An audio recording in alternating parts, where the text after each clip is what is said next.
Is Square Enix's Adventures of Elliot the perfect model for a new type of Zelda game? I think it is. Let's talk about it. Hey, it's just the gems. I'm Brandon, and even though Square Enix themselves don't try and draw attention to the comparison, the Adventures of Elliot is very much a Zelda-like. It just might be the best Zelda-like in years, and I personally have enjoyed it a decent bit more than some recent actual Zelda games. No shade, I'm just speaking my truth. This is a safe space. The Zelda games have changed a lot over the years, especially recently, but I think this series can handle having a few different stylistic paths at the same time. Nintendo can give us the Breath of the Wild style games and another style. It's possible. So here are several lessons I think Nintendo can and should learn from the Adventures of Elliot. Let me know what you think down in the comments. All right, here we go.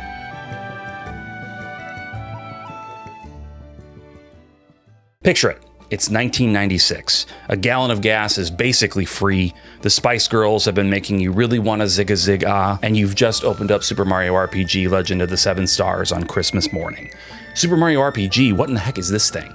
Well, as it turns out, Super Mario RPG is a rare collaboration between Nintendo and the company that would be known as Square Enix, and it injected Final Fantasy sensibilities into the world of Mario. Square brought their trademark game design and left their mark all over the gameplay, but what really stood out was the story.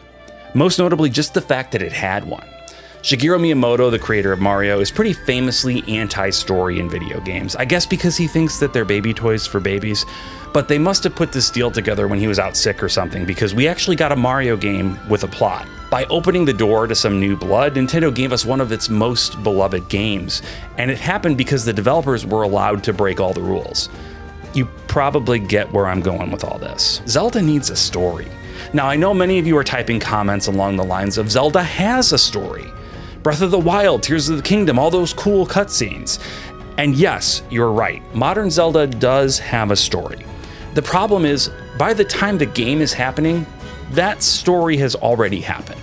All the storytelling is in the past, told through often optional flashbacks that, yeah, really flesh out the world and the characters, but aren't a key part of the experience. Maybe they do this to appease Miyamoto, I don't know, but story and character has never been the Zelda focus. Elliot showed me that this style of game really benefits from having a strong story and characters. When we experience the highs and lows of what's happening to people we care about, we're so much more connected to what's going on.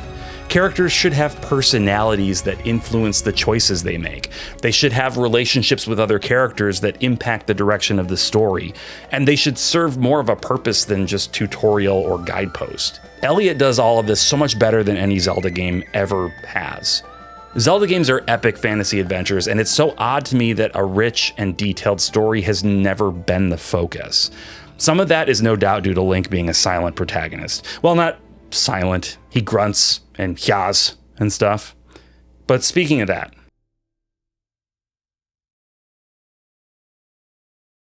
Link is not a character.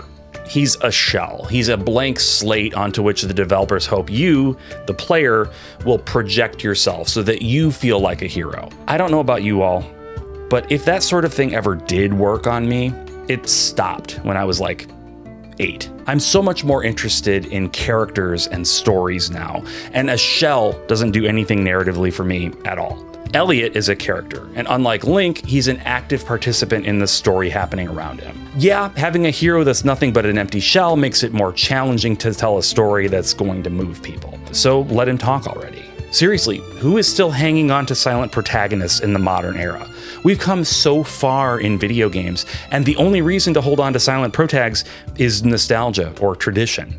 Can you imagine if Link was, like, a guy instead of a grunting elf? It would open up so many possibilities.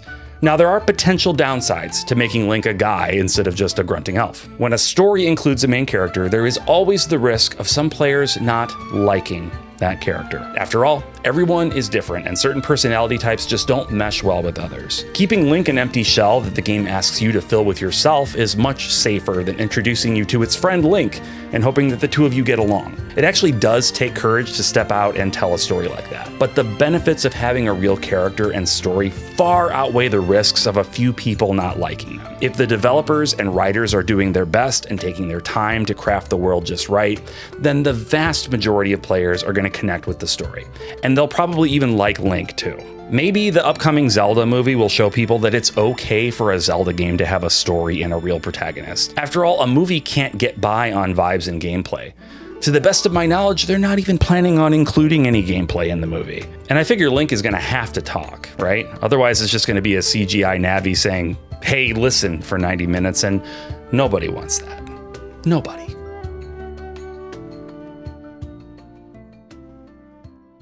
Okay, I'm gonna talk about challenge in video games, and I get why that's deeply ironic because I'm so very bad at video games, and so why would I want them to be challenging?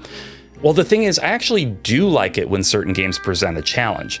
It's not often that I want ball-bustingly hard fights in something like a turn-based JRPG. If a game like that is hard, it often means that the systems aren't balanced well and tend to favor annoying strategies like grinding in order to overcome.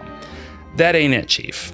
But with a game like Zelda, or a game like Elliot for that matter, I'm perfectly happy to take it on. I started out on Elliot on hard mode since I wasn't in a particular hurry to beat it. I wasn't reviewing it for a specific embargo date, so I was happy to just take my time and give it a chance to beat me over the head if it wanted to. Now, since I've spent a lot of time thinking about how Elliot compares to Zelda, I also thought about challenge.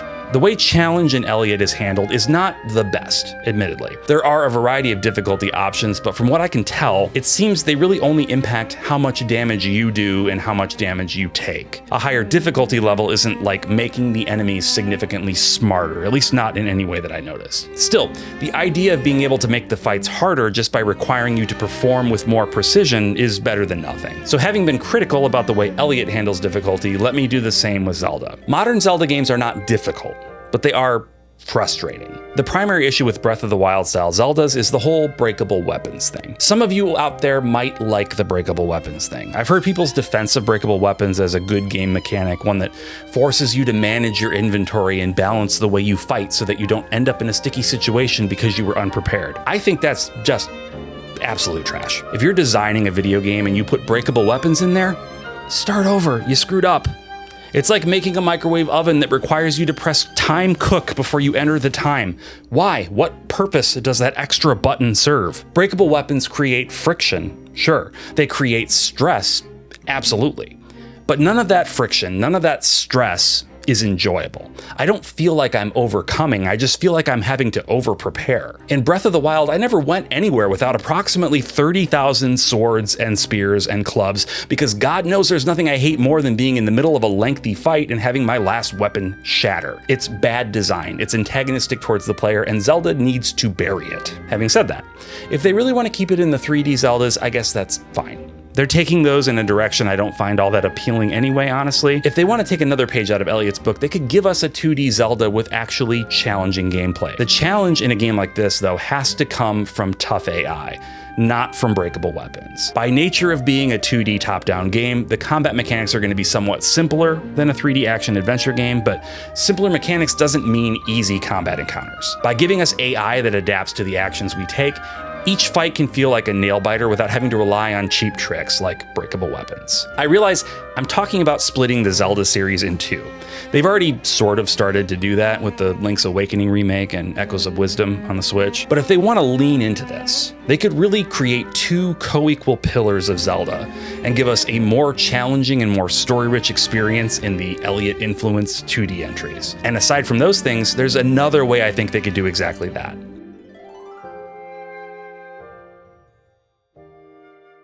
When I talk about a classic aesthetic here, please understand I'm not talking about HD 2D. HD 2D is fine. I think it can often be beautiful, but I don't really want every retro-inspired game to adopt that look. I know it's kind of inevitable now, given that RPG Maker has an HD 2D creator built into it, but I digress. The two Zelda games I mentioned before, Link's Awakening and Echoes of Wisdom, sort of had a toyetic look to them. Everything's 3D, but it's played like a classic 2D Zelda, and the characters look like little, I don't know, Fisher-Price dolls or something. They look like toys.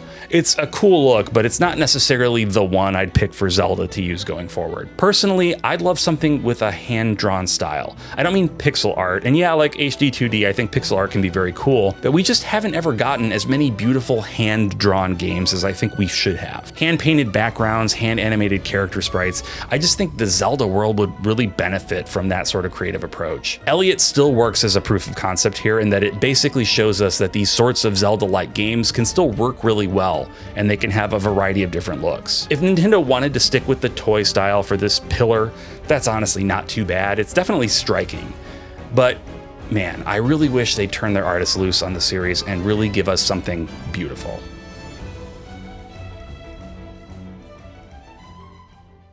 Zelda as a series can and absolutely should embrace two separate concurrent paths. 3D Zeldas can keep doing the things 3D Zelda's doing. The open world, the emergent gameplay, hell, even the breakable weapons if they really want to. That's fine, not every game has to be for me. I've been a Zelda fan for my entire life, but I'm okay ceding emotional ownership of the series to others, so long as I get what I'm asking for as a substitute. Seriously, playing The Adventures of Elliot was really encouraging to me. It showed me that, at least in theory, there is a path forward for Zelda that'll give me everything that I've always wanted from the series. Not to mention that it's also given me what will hopefully be a new series of its own for me to love. There are some things I think Elliot could improve upon in subsequent games, so hopefully Team Asano at Square Enix is already taking that feedback into consideration, and they're starting to gear up for a sequel in the not too distant future. Of course, Nintendo is nothing if not prideful. Honestly, I think that a game like Elliot coming along might actually discourage them from doing anything similar with Zelda for fear that they'd be seen as copying. That's why, to circle back to my first point, I think it would be incredible if Nintendo and a team at Square Enix could work together again and give us a collaborative Zelda that nails the same things Elliot nails. Maybe even Team Asano itself could take it on, at least from a planning perspective, right? They've been cranking out games at a frankly incredible pace, and even if not every one of their games is your cup of tea, you have to admit they haven't really put out any stinkers. These people know what they're doing in JRPGs, and now they've proven they know what they're doing in Zelda games too. Anyway, that's it. What do you think? Do you think a collab between Nintendo and Square Enix on Zelda would give us the ultimate Zelda game? Or do you think I'm insane? I have a feeling I know the answer, but let me know down in the comments. Thanks so much for watching, and I will see you next time. Bye-bye.